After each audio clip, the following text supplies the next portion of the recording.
29 de septiembre de 2022. Ha llegado a Zona Criminal.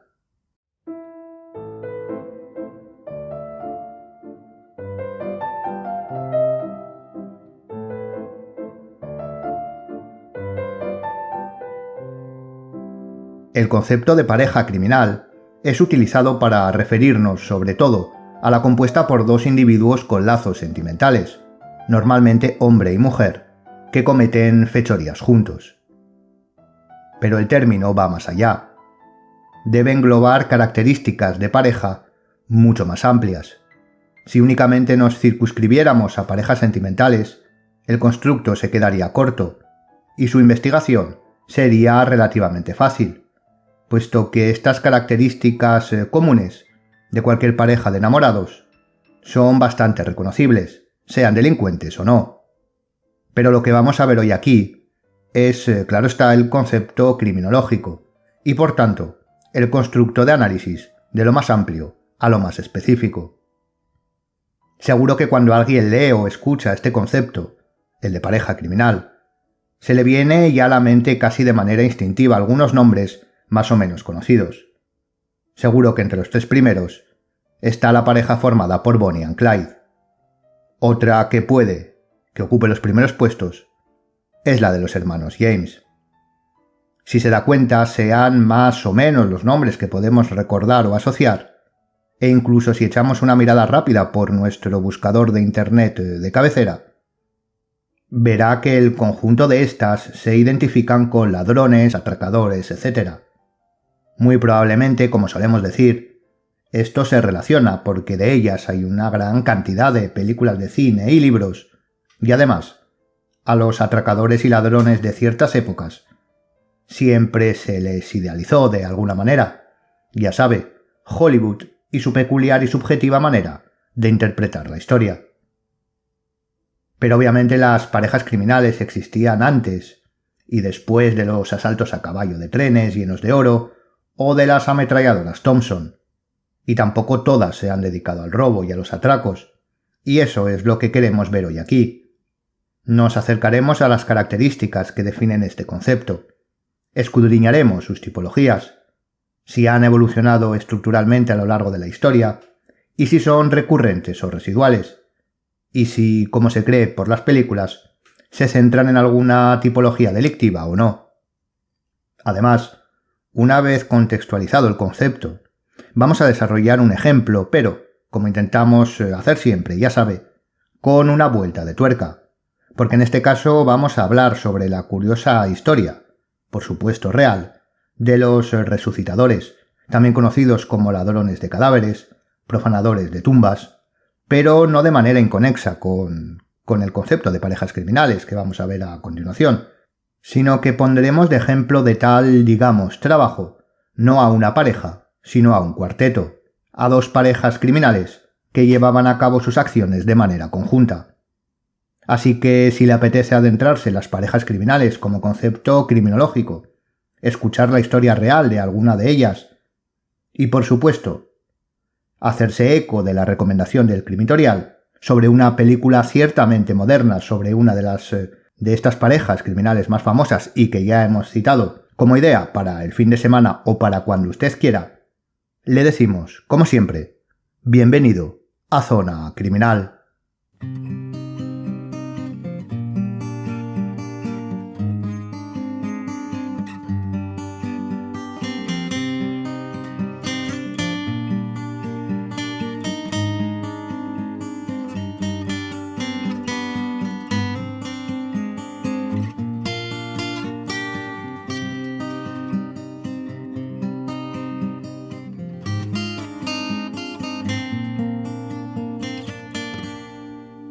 Las parejas criminales siempre han atraído la curiosidad como objeto de estudio, sobre todo, como decíamos en la introducción, aquellas que tenían una unión sentimental.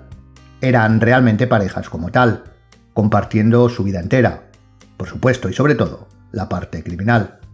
Pero desde mi punto de vista, el término que mejor se adapta a lo que quiere referirse el concepto de pareja criminal es el de dúo, un dúo criminal. Como indicábamos, la pareja criminal no se refiere ni mucho menos a uniones sentimentales, sino a dúos. Puede o no tener una vinculación romántica. Lo que sí tienen en común es que pertrechan acciones delictivas juntos y que comparten características propias. Es por ello que aquí pasaremos de denominar las parejas a hacerlo como dúo criminal. Aunque lo haremos de manera un poco indistinta, pero queríamos dejar claro que dúo criminal es la terminología que mejor se adapta al concepto. Esta tipología dual en el mundo de la delincuencia se puede considerar como la mejor opción respecto a su eficacia y eficiencia. Básicamente, la supervivencia como concepto natural y la supervivencia como concepto criminal se basan en la armonía de estos dos términos. Se trata de llevar a cabo la acción criminal con el menor esfuerzo posible y las mayores garantías. Por ello, la pareja o el dúo es probablemente la mejor forma de organización, más allá de las grupales. En un principio podríamos pensar que cuando se actúa criminalmente en grupo se tiende a conseguir mejores resultados. Pero esto, aunque depende mucho del objetivo de la acción delictiva, no es una aseveración total. Y no es así porque no debemos ni podemos ver, a nivel criminológico, la comisión de un delito como un hecho puntual. Toda acción, y la criminalidad no deja de serlo, es un proceso. Tiene un antes, un presente y un después. Y todo sigue una línea argumental. Y simplemente con esta característica, que divide el concepto crimen en tres, etapas, pasado, presente y futuro, o preparación, ejecución y huida, por poner un ejemplo que podría catalogar a los delitos más identificados con los dúos criminales, son más fáciles de controlar, y el verbo está bien utilizado, controlar, en una pareja que en un grupo. Por lo tanto, en una primera visión holística, esta concepción criminal es la que mejor maneja el delito en el amplio sentido del término, cuando éste supera al individuo. Como decimos, depende de la tipología delictiva. No es lo mismo querer asesinar a un sujeto que robar un banco, pero como conceptualización global, podemos decir que el dúo criminal es una organización óptima en su concepción delictiva. ¿Y esto por qué? Pues para dar respuesta a esta causa, debemos empezar por conocer sus variables, las características de los dúos criminales, como mínimo, hacerlo estructuralmente hablando. La primera de esas características es la inexistencia de igualdad entre ambos.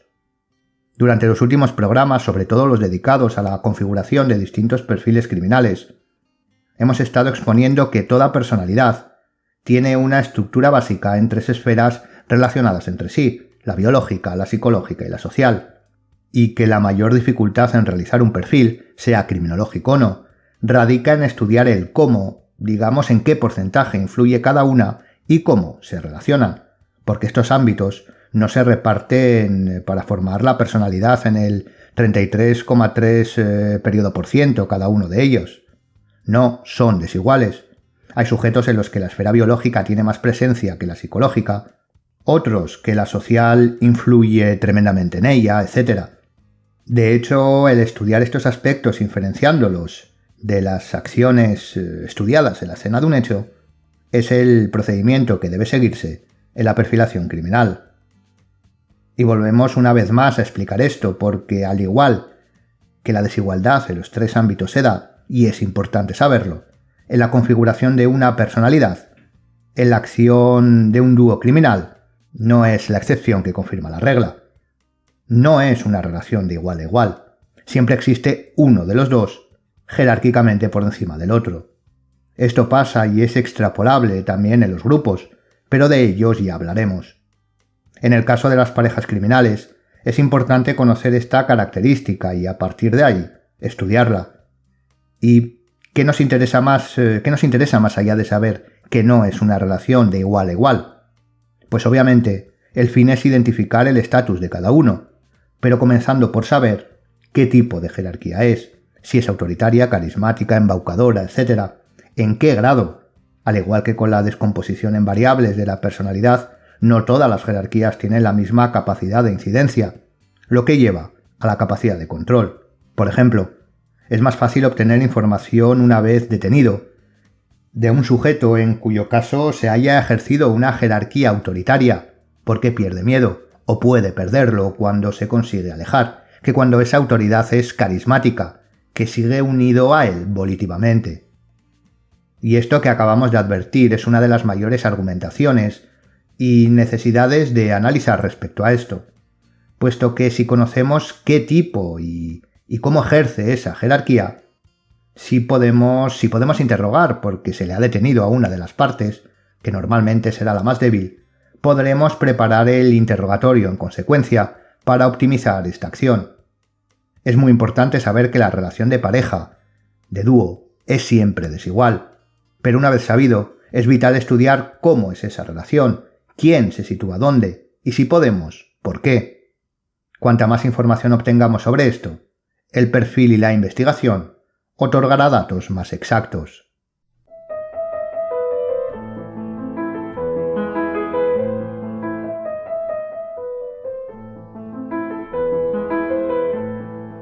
La segunda característica es la vinculación. Como vemos, esta vinculación no tiene una génesis única. En este caso podríamos pensar que las parejas criminales provienen de la unión sentimental, romántica, amorosa, defínalo como quiera, pero ya sabemos que no, o mejor dicho, no únicamente. Y aquí hay una diferencia y una similitud en este concepto. En cuanto a la similitud, la vinculación siempre tiene un carácter de alto valor, de alto impacto. No suele darse, el dúo, entre dos sujetos digamos apáticos, sino por una vinculación longitudinal o puntual de gran calado para ellos. Pero esta, y aquí está la diferencia, puede tener distintas características y conocerlas también es importante por las circunstancias que puede de ello derivar. Las dos vinculaciones más características son la que consideramos en primer lugar la sentimental y en segundo la utilitarista. Ambas, eso sí, como decimos, con la característica común del alto valor. En el primer caso, la unión sentimental suele derivar en la obsesión por parte de uno de los dos, normalmente no siempre, el jerárquicamente inferior, criminológicamente hablando, respecto al líder, y este ciertamente suele tener un carácter más práctico, aunque puede tener un sentimiento hacia el otro, pero nunca desmedido ni irracional, aunque así se lo haga creer. En el segundo caso, la vinculación utilitarista viene de la propia necesidad, la necesidad de unirse en un dúo para poder alcanzar un objetivo común. Esto es importante por dos motivos. El primero es la capacidad de obtener información cuando podemos optar al análisis directo, normalmente mediante un interrogatorio. La irracionalidad sentimental del primer caso hace que sea mucho más complicado obtener una declaración que aporte algo respecto a la segunda, en donde su utilitarismo respecto a su compinche puede interrumpirse si le es más útil aportar información, es decir, si sale ganando. En el primer caso es poco probable que se obtenga nada, puesto que la unión es más patológica que real. El segundo motivo es la capacidad de poder, digamos, atinar a la hora de elaborar la línea temporal de ese dúo. Efectivamente, como decimos, existe diferencia a la hora de conceptualizar la tipología de la vinculación, es decir, puede darse por diferentes motivos, pero siempre se dará con un carácter de alto valor, de alto impacto, o lo que es lo mismo, esta unión nacerá de un punto de inflexión. En el caso de parejas sentimentales criminales, puede ser más obvio, y si no lo es probable que en la elaboración anterior del perfil lleguemos a poder establecer quién, cuándo y dónde se desarrolló esa pareja, sobre todo con las testificales que obtengamos. En cambio, en la vinculación utilitarista tal vez no sea tan claro, pero el suceso será también inflexivo. Puede ser que se conocieran en la cárcel, en una banda, etc., en situaciones en donde la visión hacia el radicalismo puede ser tenida como extremo. Este hecho es importante porque es característico de los dúos o parejas criminales. En las bandas delictivas no es necesario para su pertenencia el crear en un momento dado un vínculo extremo. Se puede pertenecer por tradición, incluso para alcanzar objetivos fuera de ella totalmente utilitaristas, reconocimiento, causar miedo, y no todos los miembros de la banda tienen que tener una alta vinculación. De hecho, la mayoría de las bandas se dividen en estratos. En el dúo, uno está por encima de otro, pero esto es tácito. Ambos se sentirán iguales, pero en los grupos criminales sí existe de manera expresa esa diferencia. Por lo tanto, el estudio de la vinculación en los dúos criminales, dependiendo de su tipología, nos dará un cuándo, y el cuándo información tal como una edad, ya que suelen componerse de sujetos de aproximadamente la misma, de una situación, etc., que podrá llevarnos a un quién. Imagine la importancia que tiene su estudio pormenorizado.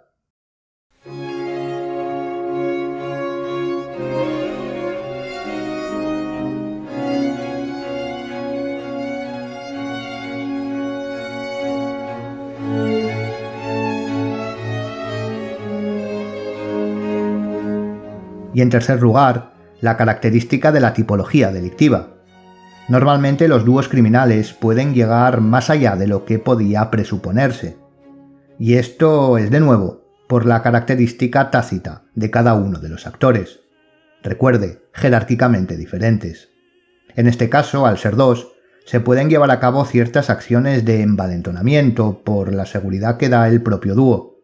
Es por ello que, por ejemplo, si ponemos a modo ilustrativo uno de los casos más conocidos, el de Bonnie and Clyde, o el de los hermanos James, da igual, vemos que de un atraco que podría llevarse a cabo de manera limpia, entendido esto como sin víctimas, a la mínima acaba con un tiroteo o con la muerte totalmente evitable de sujetos inocentes por parte de los criminales. Esto tiene que ver con un motivo compartido, pero con distinta interpretación.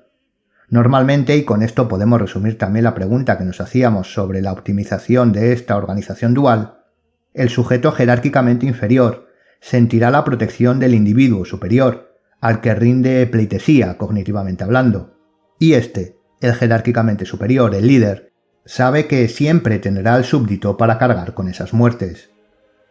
Por eso no es extraño encontrar crímenes atroces dentro de los dúos criminales. Además, en este apartado, respondiendo directamente a la pregunta, el control sobre un único individuo a quien manejar a su antojo es más fácil que con un grupo. Esto, teniendo en cuenta la férrea jerarquía, causa sin lugar a dudas menos problemas. Un único individuo no tendrá apoyos de otros miembros para poder alejarse del líder, y éste siempre enfocará su conducta hacia él, para enfatizar su posición dentro del dúo, dependiendo de cómo lo haga, de manera autoritaria, carismática, además de que sabe cómo puede comportarse si es detenido el que está posicionado en una escala inferior a él. En los dúos criminales normalmente siempre suele atraparse antes al menor, al menos jerárquico, ya sea por torpeza o incluso porque decide entregarse para salvar al otro, y el mayor, el líder, sabe cómo se comportará, por lo que puede adaptar su conducta de la tercera fase de la acción criminal. Recuerde, la huida. En un grupo es menos probable saber cómo se comportarán todos, y es más difícil confiar con un alto grado de probabilidad la huida, es decir, las acciones que emprendería el líder para huir, porque no será capaz de controlar exactamente lo que todos piensan o puedan decir. Como vemos, los dúos criminales tienen sus características, sus propios constructos, sus propias variables que debemos tener en cuenta a la hora de analizar. Obviamente, estas peculiaridades que vemos no solo aquí, sino en cualquiera de las tipologías criminológicas, deben ser analizadas junto, o mejor dicho, dentro de la sistemática de análisis completa. Esto es, cuando se estudia una pareja criminal, debemos llevar a cabo las acciones investigativas necesarias, inspección técnico-policial, análisis criminalístico, de documentación, etc. Y dentro de este conjunto de acciones, investigar en estos aspectos concretos propios de la situación, pero, como decimos, dentro de las acciones generales de investigación. Bien, pues después de exponer este pequeño monográfico sobre dúos o parejas criminales, vamos a poner un ejemplo. Vamos a contar la historia como solemos hacerlo, dándole un giro a lo visto para que lo que podía sonar mínimamente fácil tenga esa desviación con la que siempre debemos contar en una disciplina como la criminología. ¿Sabe quiénes eran los resucitadores? ¿Y sabe qué tenían que ver con los dúos criminales? Vamos a verlo.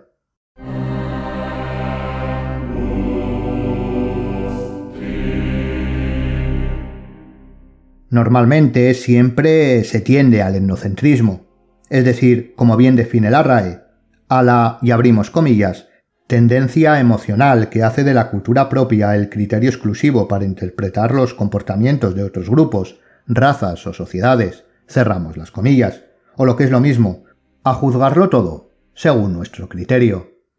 Y ya sabe que la tendencia emocional o el criterio subjetivo no son conceptos que gusten por estos lares.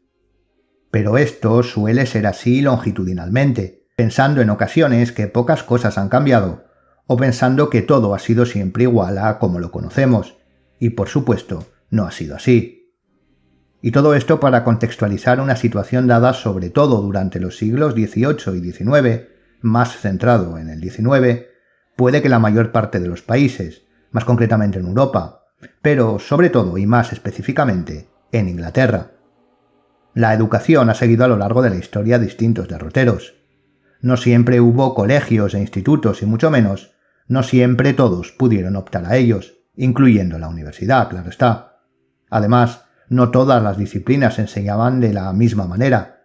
La medicina siempre causó gran curiosidad como estudio científico a una sociedad, la de los siglos mencionados, que tenía sed de conocimiento de todo aquello que veía e intuía. La medicina, debido a los grandes avances que sufría la ciencia que llevaba ya tiempo desarrollando, era una disciplina en pleno auge, y dentro de ella, la anatomía causaba una expectación enorme. Por supuesto, como sabemos, los más pudientes eran los que mayor acceso tenían a la educación, y la medicina y más concretamente la anatomía, donde quedaba mucho por investigar, era una formación no solo cara económicamente, sino también elitista en cuanto a su concepción. En Inglaterra, el cuerpo humano, la anatomía, se estudiaba con mentores. Un especialista tenía bajo su cargo a un número limitado de pupilos y les transmitía sus saberes. Pero, ¿cómo se transmite el conocimiento anatómico más allá de la teoría? Obviamente, con la práctica. ¿Y qué se necesita para la práctica? Pues cuerpos humanos, más concretamente cadáveres, para poder abrirlos, estudiarlos y analizarlos. Claro está, eran otros tiempos, otras sociedades. La gente que fallecía no estaba acostumbrada a donar su cuerpo a la ciencia, de hecho no era ni costumbre, por lo que solo quedaba una opción: conseguir los cadáveres robándolos de sus tumbas. Y los que a ello se dedicaban, los ladrones de tumbas, los que las profanaban, como solía decirse, eran conocidos como resucitadores. Ellos decían que daban una nueva vida al cadáver. El negocio, porque eso es lo que era, tenía un fácil planteamiento. Un médico, un anatomista, solicitaba a los resucitadores un cadáver, negociaban un precio, y estos le traían uno por el estipendio acordado. Así de sencillo. Como decimos, era una práctica que se daba en multitud de lugares, pero en toda Inglaterra llegó a ser un negocio tan lucrativo que comenzaron a aparecer especies de mafias, de bandas que a ello se dedicaban. Ninguna de las partes, bueno, más que especies no, eran bandas en toda regla. Ninguna de las partes, ni el comprador del cadáver, normalmente un médico reputado, ni los vendedores del mismo, se veían como delincuentes, a pesar de que había leyes en contra de tal acto. Leyes y en muchas ocasiones preceptos morales para el que fuera creyente en ellos. Unos lo hacían en nombre de la ciencia, otros en nombre del dinero. Otros tiempos, otros pensamientos. Aquí ya sabe que no juzgamos. La verdad es que durante el siglo XIX la demanda fue enorme y la oferta se cubría sin problemas, hasta que se estipuló, y podemos pensar, y es probable que no nos equivoquemos, que fue debido a este negocio, que cualquier fallecimiento, cualquier cuerpo que pasadas 48 horas no fuera reclamado por su familia, sería donado a la ciencia. Así se terminó con esta práctica. Este es el contexto en Inglaterra acerca de los resucitadores, y pensará muy bien, pero ¿qué tiene que ver esto con las parejas o dúos criminales? La situación es la siguiente. Como decimos, el negocio de los cadáveres con la alta demanda se volvió un caramelo muy goloso. Mucho dinero de manera relativamente fácil. En Inglaterra se crearon mafias que tenían bandas, como hemos dicho, que tenían problemas entre ellos, lo cual obviamente nunca es plato de buen gusto. Hasta que llegaron dos sujetos, que vieron una oportunidad de seguir ganando dinero, entregando cadáveres, pero eso sí, debía ser a un médico que no hiciera muchas preguntas sobre su origen. Estos dos individuos se llamaban William Burke y William Hart, y el médico, el doctor Robert Knox. El contexto era el siguiente. Primera mitad del siglo XIX. Los ladrones de tumbas, los resucitadores, estaban haciendo fortuna vendiendo cadáveres, y estaban peleados entre ellos por aumentar el negocio. Obviamente, cada vez la tarea se dificultaba más. Mayor vigilancia, menos cadáveres y más demanda. Y estos dos Williams pensaron que podrían generar sus propios cadáveres. Ambos, digamos que trabajaban en un hostal, así que pensaron que todo el que entrara y cumpliera las características solicitadas por el Dr. Knox simplemente moriría en el hostal y sería entregado. Muchos eran individuos de paso e incluso a algunos, mendigos o gente sin hogar, les animaban a entrar y ya, sin saberlo, se convertían en los futuros objetos de estudio de un médico y sus estudiantes. Esto, aunque es una historia sorprendente sin duda, no deja de ser algo dentro de los dúos criminales normal. Dos hombres se unen con un fin, en este caso utilitarista, para llevar a cabo una acción criminal. No hay nada novedoso. Pero ya hemos dicho que no eran un dúo, sino más bien un cuarteto, y es que el dúo criminal no era per se el conformado por los dos Williams, sino que había dos dúos criminales, compuestos por ambos Williams y sus parejas, Helen McDougall y Margaret Laird. Es decir, había dos parejas con lazos sentimentales, que se unieron para conseguir un fin utilitarista, ya sabe, rizando el rizo. De hecho, el hostal era propiedad de Margaret, no de ninguno de los varones. Este es un caso curioso de cooperación entre parejas criminales, porque a pesar de que pudieran parecer un grupo de cuatro, una banda incluso, siempre actuaban como dúo, pero no siempre como pareja. Me explico. Los dos Williams comenzaron siendo resucitadores al uso, robando cadáveres en tumbas. Esto era un dúo criminal, pero luego junto a sus parejas decidieron realizar esta acción, proporcionar ellos mismos, tras el asesinato, los cadáveres y además lo hacían con total conciencia, utilizando el aplastamiento del pecho para matar a la víctima por asfixia, ocasionando el menor daño anatómico al cadáver. De hecho, el cambio de robar cadáveres a producirlos, digámoslo así, vino después de que un hospedado muriera en circunstancias naturales, nadie preguntara por él, y el Dr. Knox pagara una buena suma. Como vemos, aquí podemos reconocer varios conceptos que se dan, y que ya hemos visto, como la escalada criminal, la motivación y el desencadenante, además de las características mencionadas en el programa de hoy. Pero hay alguna pregunta que no tiene tan clara la respuesta. ¿Quiénes eran los que en cada pareja estaban situados jerárquicamente por encima del otro? En primer lugar, podríamos pensar que los Williams, que eran los que venían dedicándose a esto, pero obviamente no se hubiera hecho nada en el hostal de una de las mujeres sin su consentimiento. ¿Qué tipo de jerarquía imperaba? Probablemente sentimental, pero también podría ser autoritaria, carismática. ¿Y por parte de quién? Obviamente, a más información, más podremos especificar las respuestas, pero aquí queríamos presentar el caso de dos parejas criminales que trabajaban juntas pero sin convertirse específicamente en un grupo criminal. Parece que llevaron a cabo 16 asesinatos, vendiendo 17 cuerpos, teniendo en cuenta el primero, pero fueron arrestados. Al final se descubrió este modus operandi, otro concepto conocido más, y ambos fueron detenidos. Tras realizar un pacto, William Hart testificó contra el otro William, contra Burke, y este fue ahorcado. William Hart rehuyó así la pena capital. Sus dos compañeras se libraron, así que podemos extraer algo de información teniendo en cuenta las características vistas después de saber esto. ¿Quién delató? ¿Quién se libró? Etcétera. Ya ve, hay que estudiar todos los parámetros, cuantos más mejor, para obtener conocimiento concreto. Este ha sido el monográfico de hoy dedicado al concepto de pareja criminal, mejor expuesto según nuestro criterio como dúo criminal, y la exposición de un caso curioso de compenetración de dos parejas de esta tipología.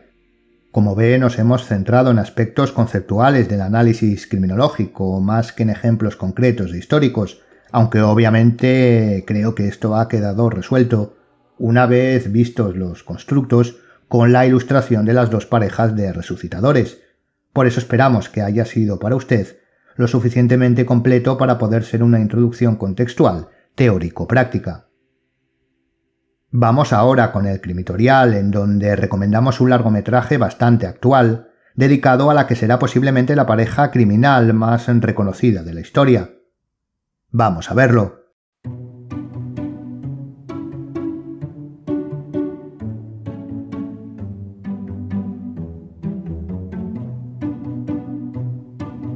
Crimitorial, la zona de las recomendaciones lectoras y videográficas sobre criminología y criminalística.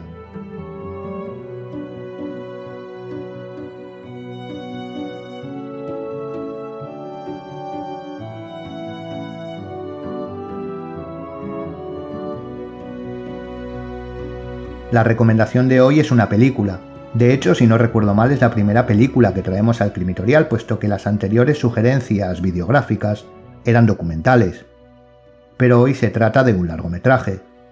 Se titula Emboscada final, y podríamos resumirla como las últimas andanzas de Bonnie and Clyde, aunque en este caso más centrada en los dos agentes que les persiguieron y dieron caza que en la pareja criminal. La película es del año 2019, de producción americana. Está dirigida por John Lee Hancock y protagonizada por Kevin Costner y Woody Harrelson. La crítica mayoritariamente aplaude la actuación de los dos actores como lo mejor de la película. Ambos representan a dos antiguos Rangers de Texas, cuerpo policial que ya ha sido mencionado en este podcast cuando hablábamos sobre el asesino de Texarkana, a los que les encargan la misión de atrapar a Bonnie and Clyde, cueste lo que cueste. La película aparece obviamente con las licencias necesarias o que el director creía necesarias para hacer la historia atractiva, bastante fiel a la realidad. De hecho, hemos dicho que se trata de las últimas andanzas de la pareja criminal, que podríamos decir comienzan cuando Bonnie and Clyde pierden paulatinamente el favor del público. Efectivamente, cuando comenzaron, y en esto la difusión de sus acciones tuvo mucho que ver, como indicábamos en la introducción, ambos contaban con el apoyo público. La gente les veía como una pareja de enamorados contra el sistema. Pero esto es una idea muy laxa, demasiado utópica y simplemente falsa. Incluso aunque fueron catalogados como enemigos públicos, una buena porción de gente seguía apoyándolos. Aunque toda esta línea criminal ocurrió en 3 años aproximadamente, de 1931 a 1934, la película se centra en este último año, cuando ya la pareja estaba prácticamente intentando salvarse a la desesperada. El furor del apoyo popular había cesado, llevaban a sus espaldas demasiadas muertes, no solo de agentes de policía, sino de trabajadores a los que asaltaban sus negocios, como para que el pueblo ya no les defendiera capa y espada. Esta situación fue propicia para que desde las instituciones públicas echaran sobre ellos todas las posibilidades y capacidades para atraparlos, algunas más dudosas que otras, vivos o muertos, y al final lo consiguieron. Tal vez la última escena de la película sea la más reconocible y reconocida por todos, pero sin duda sigue siendo, a pesar de todas las veces que se ha reproducido en diferentes películas y series, la más icónica de toda la persecución, a pesar de que sepamos cómo acaba. Centrándonos en los aspectos más cinematográficos de la película, es cierto que la crítica se divide en cuanto a la calidad del largometraje. Desde mi punto de vista tiene una buena ambientación y fotografía y, por supuesto, los actores principales aportan ese plus de excepcionalidad a la hora de representar sus personajes. Hay aspectos o pasajes reales que pueden considerarse menos atractivos cinematográficamente hablando que faltan, pero desde luego, para poder disfrutar de un rato con la persecución y caída de la que probablemente sea la pareja criminal que más veces se ha llevado al cine, es totalmente recomendable. No hay aspectos criminológicos destacables en la película, simplemente es una opción para pasar un buen rato recordando la historia de Bonnie and Clyde, pero más centrada en los perseguidores que en los perseguidos. El film tiene una duración de aproximadamente 2 horas y puede encontrarlo en Netflix. Además, como suele ser costumbre en esta plataforma, También tiene algún documental, como uno titulado La historia inédita de la emboscada final, que amplía, con entrevistas y documentos, la realidad detrás de la película. Y hasta aquí el programa de hoy. Le dejamos, como ya es costumbre, bibliografía en la descripción, por si desea ampliar los temas tratados, y por supuesto la referencia de la película. Como siempre, le animamos a seguirnos en el Instagram del podcast y en las redes sociales del Instituto Europeo de Ciencias Forenses y Seguridad, desde donde elaboramos y grabamos el programa. Gracias por escucharnos y hasta la siguiente Zona Criminal.